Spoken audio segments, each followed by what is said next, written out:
আগেকার দিনের বৌমারা যেমন হয়। মম, আমি একটু ফ্রেন্ডদের সঙ্গে শপিং এ বেরোচ্ছি, বাই। এ কি বৌমা, তুমি এরকম ছোট ছোট জামা কাপড় পরে কোথায় যাচ্ছ? হ্যাঁ, আর এসব কি পরেছো? হ্যাঁ, কেন? Crop top and jeans? Crop top জিনিস? হ্যাঁ, শোনো বৌমা, আমি ওসব বুঝি না। তুমি যেখানে যাওয়ার যাও, কিন্তু শাড়ি পরে তারপর যাও। ও প্লিজ মম, আমি ওসব শাড়ি টাড়ি পরতে পারি না। আর বিয়ের আগে তো আপনার ছেলেকে আমি শুদ্ধ বাংলা ভাষায় বলে দিয়েছিলাম যে আমি শাড়ি পরবো না। হ্যাঁ, কোথায় সাত সকালে শাড়ি পরে ঘোমটা টেনে শ্বশুর শাশুড়িকে চা দিয়ে প্রণাম করতে আসবে, তা নয় সাত সকালে উনি ছোট ছোট জামা কাপড় পরে বরের টাকা ধ্বংস করতে চলে যাচ্ছেন শপিং মলে।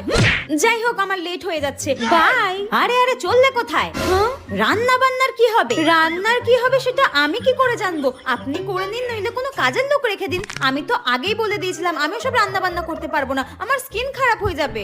হায় ভগবান, এ কি যুগ পড়লো! আমি আজ পর্যন্ত ঘোমটা সরালাম না, আর এই মেয়ে ছোট ছোট জামা কাপড় পরে নাকি বিয়ের 5 দিনের মাথায় শপিং করতে যাচ্ছে। ছি ছি ছি ছি ছি।